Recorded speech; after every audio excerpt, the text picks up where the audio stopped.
काळ्या काळ्या कचऱ्याचे घरं होते, परंतु डेव्हलप होत होत आज जमाना खूप मोठा झाला. जुन्या काळामध्ये धाबे असायचे, मातीचे घरं असायचे. ज्याचा ज्याचा धाबा असला त्याला आपण एक विशिष्ट व्यक्ती मानत असायचो, परंतु आज धाबे गेले आणि स्लॅब आला.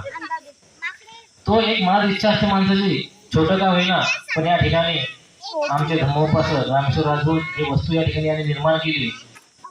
या वस्तूचं गृहप्रवेश हा कार्यक्रम त्यांनी या ठिकाणी आपल्या सर्व समाज बांधवांच्या वतीने जाहीर केला. एक सांगायचं असं असतं की आनंद आज यांनी गृहप्रवेशाचा कार्यक्रम ठेवला, हा त्यांचा एक आनंद आहे. या आनंदामध्ये आपण सर्वजणांनी सहभाग घेतला.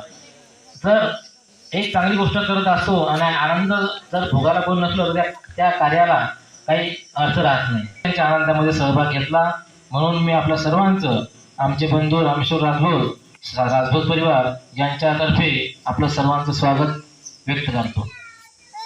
आज गृहप्रवेश म्हणजे गृहप्रवेश आणि घरभरणी आणि गृहशांती यामधलं माझ्या मते मला जेव्हा समजतं तेव्हा तुम्हाला फरक सांगतो.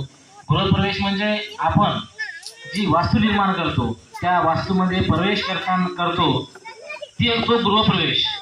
आणि घरभरणी म्हणजे एखादे लोक आता गृहप्रवेशाचा कार्यक्रम आहे, कोणी गिफ्ट आणतं, कोणी भांडे आणतं, कोणी साडी आणते, कोणी चोळी आणते, कोणी फोटो आणते, कोणी वस्तू देते.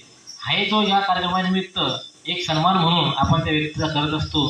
ते आपण एक जर रडलं त्याचं मन शांत करण्यासाठी आपण त्याला 1 रुपया, 2 रुपये किंवा 5 रुपये, 10 रुपये देतो, तो शांत होतो. परंतु आता घर शांती जर म्हणसान तर ही एवढी मोठी वास्तू या ठिकाणी निर्माण केली तर हे घर कोणी पडून जात नाही, या भिंता कोणी पडून जात नाही, हा स्लॅब कोणी पडून जात नाही. मग याची शांती कशासाठी? तर हे आपल्या डोक्याच्या पलीकडचं आहे घर शांती. घरभरणी आणि गृहप्रवेश हे आपल्याला सर्वांना समजलं असेल. आणि याच्यानंतर